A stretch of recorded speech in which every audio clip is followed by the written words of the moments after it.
AD रथ पकाण म AD बसे तो घोड़े रात 4टा आसी तो लीला लागी आउ तते निद होनी कहू जाना ओटा पके दे एडी म बसे छप फप मेंढा फटे उठे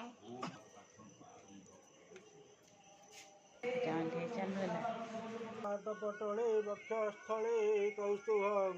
नासाग्रे गजमुक्तिकं करतले वेणुकरे कङ्कणं सर्वाङ्गे हरिचन्दनं सुललित कण्ठस्थमुग्धावळि गोपस्त्री परिवेशितं विजयते श्रीगोपालचूडामणिं मत्स्यरूपं धरं विष्णुदधिहस्ते वामनं दधिमत्स्य समायुक्तं मङ्गलं स्वमङ्गल जगदानन्दकन्दाय प्रणताभिहराय च नीलाञ्चल निवासाय जगन्नाथाय ते नमः कैलास शिखर रम्ये गौरीपुच्छन्ति शङ्कर अधुना गृहीते नाथ नवपाञ्जी शुभाशुभ सर्वविघ्न विनाशाय सर्वमङ्गलहेतवे पार्वती प्रियपुत्राय गणेशाय नमो नमः दारिव्याधि विनाशस्य तिथिराय प्रबोधने नक्षत्रधनमाप्नोति सौभाग्यचन्द्र एव च योगे जन्म विबुधि स्यात् करणे विजयवर्धनम् वदंसे पापनाशस्त सप्तांग शृणुयादतः गंगादितीर्थकृष्णातं तत्फलं लभेत नर तत्फलं लभेत नूनं पञ्जिका श्रवणेन च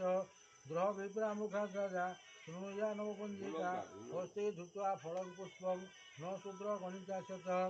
श्रीजगन्नाथ नाम धरि भक्तजनमानंकु विस्तारण करी वैकुंठपुर उपेक्षी गोपपुरे जन्म हरि पंच केजी जामूला अष्टमल्ल मारी गोवर्धन गिरी वामन करे धरी श्री वृंदावने गोपालपुर मुघेनी फाल्गुन शुक्ल पूर्णिमा दिन विजय करी चाचेरी खेली फगु घेनी अंगी लेपन करी दंड छत्र धरी यात्रा करी स्वर्गको विजय कले हरि इबे नील सुंदर गिरी बौद्ध रूपे अवतरी श्रीहस्त शंख चक्र गदाधरी दक्षिणे माहेश्वरी श्री दैवेन्द्र भय सुतुराई तांबूल अक्षत छाड़ी सुवर्णमला देई श्रीमुखे आज्ञा देले कह हे देव गुरु नूतन पालक पांजे भूत होइसत ग्रहण शनि ओढ़ा राशि आयव्यय वर्ष आरोहण यह कहवाक सावधान हूँ श्रीमुखे मंत्र शुणी देव गुरु गुरु संजीवाणी भू देव देवाधिदेव राज अनंत कोटि ठाकुर सकल विषय छाड़ी नूतन पालक पांजी चढ़वाक सावधान हूँ सत्य जुगे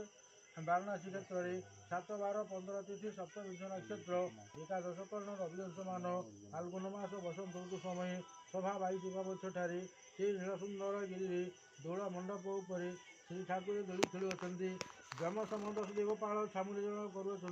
कुबेर अष्टधरे गंगा निरधन उभा होती पवन देवता मान दोली पंचा होती काशी विश्वनाथ तांडव नृत्य करुँच नारद